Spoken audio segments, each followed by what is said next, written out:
হরে কৃষ্ণ, জয় নিতাই, জয় গৌর। সকলে ভালো আছেন? অবশ্যই ভালো থাকবেন, সুস্থ থাকবেন, প্রত্যেকটা ভিডিও দেখতে থাকবেন। সন্ধে 6:30 থেকে রাত্রি 8:30 পর্যন্ত আমার ফোন খোলা। যারা দীক্ষা নিতে ইচ্ছুক তারা অবশ্যই আমার সঙ্গে ফোনে যোগাযোগ করবে। আজকের বিষয় হচ্ছে, প্রত্যেকটা মায়ের থেকে আমি ফোন পাই, কারণ আমরা মায়েরা, প্রত্যেকটা মায়েরা এখন লাড্ডু গোপাল ঘরে রাখি। লাড্ডু গোপালকে আমরা সুন্দরভাবে সেবা করি, নাম জপ করি, লাড্ডু গোপালকে ভালোবাসি, লাড্ডু গোপালকে খাওয়াই, লাড্ডু গোপালকে স্নান করাই, লাড্ডু গোপালকে শয়নে দিই। আমরা সারাদিন এগুলো করে থাকি।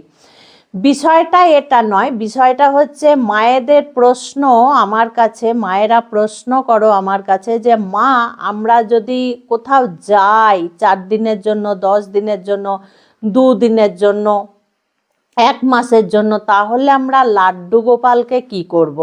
লাড্ডু গোপালকে কি সঙ্গে নিয়ে যাব? আমি রাস্তায় একবার গেছিলাম, দেখছি লাড্ডু গোপালকে থালার মধ্যে বসিয়ে নিয়ে একটা মেয়ে ট্রেনের মধ্যে ভিক্ষা করছে। তো আমার সঙ্গে একটা অন্য সম্প্রদায়ের ছেলেও ছিল। আমার লজ্জায় তো মাথাটা হেঁট হয়ে গেল। আমি আর কিচ্ছু বলতে পারলাম না মেয়েটাকে, কারণ সে ওই লাইনে ডেলি প্যাসেঞ্জারি করে। কিন্তু আমি একটা দিনের জন্য বলে তাকে শুধরাতে পারবো না, কারণ আমি চলে আসবো, ও আবার কাল থেকে যা কাজ তাই করবে, যার জন্য আমি আর কিছু বলিনি। আর সেই সম্প্রদায়ের ছেলেটা আমাকে প্রশ্ন করলো যে, ভগবানকে নিয়ে ভিক্ষা করা আপনাদের এটা কীরকম ব্যাপার? তো আমি তাকে যা বলার বুঝিয়ে বললাম। ব্যাপারটা হচ্ছে, মায়েরা মায়েরা আমার ভিডিও যারা দেখো, সন্তান আমার যারা, তাদেরকে আমি এর আগেও বলেছি, আবারও বলছি, যখন তোমরা কোথাও যাবে, আমার মায়েরা কোথাও আপনারা যাবেন, কখনো কখনো নিজের পার্সোনাল গাড়ি ছাড়া পাবলিক বাসে, ট্রেনে আদিক্ষেতা করে লোক দেখানোর জন্য গোপালকে একটা টোকরিতে ভরে বা কোলে করে নিয়ে যাবে না। একদম যাবে না। কেন বলছি? নানান সম্প্রদায়ের মানুষ কিন্তু বাসে ট্রেনে ওঠে, তাদের পাশে আমাদেরকে বসতে হয়। কেউ স্নান করেছে কিনা, কেউ মলমূত্র ত্যাগ করে কাপড় কেচেছে কিনা, আমি কিভাবে বলছি তোমরা সকলেই বুঝতে পারছো আমার কথা শুনে। আমরা সনাতনী বাঙালিরা এতটাই সভ্য, আমরা সভ্য বা পরিষ্কার পরিচ্ছন্নর দিক থেকে নাম্বার 1, এটা আমি গ্যারেন্টি সহকারে লিখে দিয়ে বলবো। আমাদের সনাতনী যারা আছে হিন্দি ভাষী, তারা পর্যন্ত মলমূত্র ত্যাগ করে স্নান করে না, তারা কাপড় জামা কাচে না, ওই কাপড়েই তারা থেকে যায়, মল ত্যাগ করে ওই কাপড়েই তারা সব কিছু করে।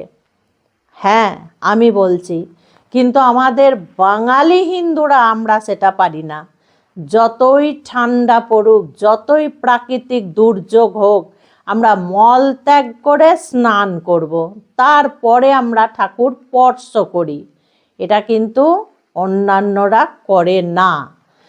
কাজে তাদের পাশে বসে আমাদেরকে সেই লাড্ডু গোপালদেরকে নিয়ে যেতে হচ্ছে কোলে করে, ছোঁয়া নাড়া সব পড়ছে।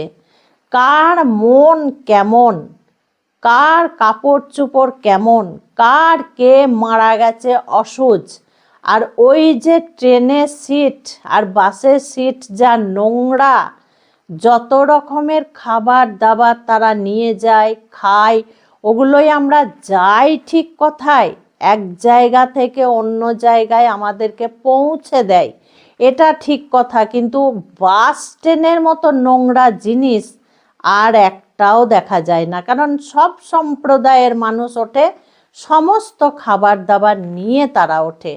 কার ব্যাগে করে কী যে নিয়ে যাচ্ছে, আর কার মনের মধ্যে কী যে হচ্ছে, ওই পরিবেশে গোপাল নিয়ে মায়েরা কখনো যাবে না। ওই লোক দেখানোর জন্য কখনো নিয়ে যাবে না। শুধু আমার কথা নয়, এটা বড় বড় মহারাজদের মুখে শুনবে, ওনারাও কিন্তু নিন্দা করে, ওনারাও কিন্তু বলে এই কথাগুলো, আমি শুনেছি। আচ্ছা, যে মায়েদের পার্সোনাল নিজস্ব কার আছে তারা নিয়ে যেতে পারেন, তাদের মতো করে সেই মানে কোলে করে নিয়ে নিজেরা গুছিয়ে নিয়ে গোপাল নিয়ে যেতে পারেন, যেখানেই যান নিয়ে যেতে পারেন। আর যে সমস্ত মায়েদের এই সমস্ত কারবার নেই তারা কি করবে, খুব ভালো করে মন দিয়ে মায়েরা ঘরের মধ্যে সিংহাসনে যেখানে শয়নে দেন সেখানে শয়নের বিছানা পেতে রাখবেন। একটা কৌটোতে শুকনো ড্রাই ফ্রুট, খাবার, বিস্কুট এই ধরনের জিনিস রেখে দেবেন। কৌটোটা আলতোভাবে বন্ধ করে রাখবেন। আর একটা পাত্রতে 3-4টে তুলসী পাতা তুলে রাখবেন। একটা গ্লাসে জল ঢেকে রেখে দেবেন। তারপরে গোপালকে প্রার্থনা করবেন, গোপালকে বলবেন, গোপাল আমি তোমার উপরে সব কিছু ছেড়ে দিয়ে যাচ্ছি, তুমি গোটা বাড়ির দায়িত্ব নিও, তুমি দেখে শুনে থেকো।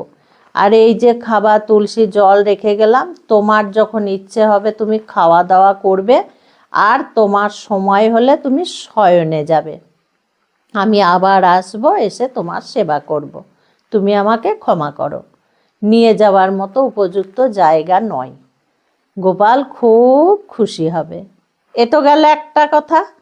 দুটো কথা হচ্ছে, 2 নম্বর কথা হচ্ছে গোপালকে প্রার্থনা করবে যে গোপাল আমি আজকে যাচ্ছি এই জায়গায়, 4 দিন আসবো না বা 10 দিন আসবো না, তুমি এই সুযোগে তুমি বৃন্দাবনে যাও, মা যশোদা রানীর কাছে তুমি যাও, মা যশোদা রানীর কাছে গিয়ে তুমি কদিন থেকে এসো, কদিন ঘুরে এসো। হলো? এইভাবে প্রার্থনা করবে। তারপরে 3 নম্বর, গোপাল আমি যাচ্ছি, তুমি আমার সঙ্গে চলো, আমার সঙ্গে তুমি চলো, আমার মনন্তরে বসে তুমি আমার সঙ্গে চলো, তুমি আমার সঙ্গে গিয়ে ঘুরে ফিরে এসো। এইভাবে প্রার্থনা করবে। শোনেন, এই বিশ্ব ব্রহ্মাণ্ড যে চালাচ্ছে, যার ইশারাতে চলছে, যার হুকুমে গাছের পাতা নড়ছে, তাকে ওই ট্রেনে বাসে করে আধিক্ষেতা করে লোককে দেখানোর জন্য নিয়ে যাওয়ার কোনো দরকার নেই, তার চিন্তা করার কোনো দরকার নেই। হ্যাঁ, ভালোবেসে চিন্তা করতেই পারো নিজের সন্তানের মতো, তাই বলে ওই কোলে করে নিয়ে বাসে ট্রেনে নিয়ে যাওয়া এটা কখনো করবে না। আমার যারা ভিডিও দেখছো তারা কখনো করবে না। বোঝা গেল? এইভাবে তোমরা গোপালকে রেখে দেবে। এখন ঠান্ডা পড়েছে, প্রত্যেক দিন গোপালকে স্নান করানোর কোনো দরকার নেই। নিজের সন্তানদেরকে যেমন এই শীতে গরম জল করে 2-4 দিন পর পর স্নান করাও, ঠিক সেইভাবে গোপাল সোনাকে, আমার লাড্ডু গোপালকেও সপ্তাহে 1 দিন স্নান করাও। গরম জল করে সুন্দর করে স্নান করিয়ে তোমরা সিংহাসনে বসাও। প্রতিদিন এই বীভৎস ঠান্ডায় স্নান করানোর কোনো দরকার নেই। আর গোপালকে এখন এই যে বাড়িতে এখন অ্যাকোয়াগার্ডের জল হয়েছে, কেনা জল হয়েছে, আমি এর আগে অনেক দিন আগে বলেছি ভগবানের সেবায় গঙ্গার জল না দেওয়াই উচিত। কারণ আমরা যেভাবে গঙ্গার জলকে দূষিত করে ফেলেছি, আমরা যেভাবে নোংরা আবর্জনা, বিভৎস নোংরা আমরা মা গঙ্গার জলে ফেলছি, কারণ ওই জল আমরা তো নিতে পারছি না, আমরা তো খাচ্ছি না, তাহলে আমার ভগবানকে কি করে খেতে দেব? আমরা যে জল খাবো শুদ্ধ জল, সেই জলই আমরা ভগবানকেও দেব। জলটা কি করবে? এখন কিন্তু আমরা ঠান্ডা জল খেতে পাচ্ছি না, অ্যাকোয়াগার্ড থেকে নিয়েও খেতে পাচ্ছি না, কেনা জল যারা খায়, কারণ বরফের মতো ঠান্ডা, মুখে দেওয়া যাচ্ছে না। ঠিক সেই ভাব নিয়ে গোপালকেও জল যেমন গরম জলে স্নান করাবে, তেমনি জলটাকে উষ্ণ গরম করে নেবে যাতে আরামদায়ক লাগে। যেমন আমরা গরম করে করে জলটা খাচ্ছি, ঠিক সেইভাবে একটু গরম করে নিয়ে জলটা তারপরে গোপাল সোনাকে তোমরা দেবে। যাদের এইভাবে সম্ভব নয়, যারা বলবে যে মা আমাদের গ্যাস তো আমরা আমিষ রান্না করি, আলতোভাবে ধরে জলটা গ্যাসে না ঠেকিয়েও কিন্তু গরম করা যাবে। তা যদি না হয় রৌদ্রের মধ্যে জলটা দিয়ে রাখবে, একটা সুন্দর ছোট্ট বোতলে করে রৌদ্রের মধ্যে দিয়ে রাখবে, সেই জলটা গোপালকে দেবে। যতটা পারা যায় নিজের বুদ্ধিতে, সব কিছু তো বলা সম্ভব নয়, নিজের বুদ্ধিতে যতটা পারা যায় সেইভাবে এখন তোমরা গোপাল সেবা করো। আর মায়েরা বলছো মা একাদশীর দিন আমরা খুব ঠান্ডা, ভোরবেলা স্নান করতে পারবো না। দরকার নেই ভোরবেলা স্নান করা, তোমরা বেলা হলেই স্নান করবে। আর ঠান্ডা জলে কখনো স্নান করবে না, গরম জল করে নিয়ে তোমরা স্নান করবে। বোঝা গেল? একাদশীর দিনই বলো, যে কোনো বার ব্রততেই বলো না কেন, ঠান্ডা জলে একদম স্নান করবে না।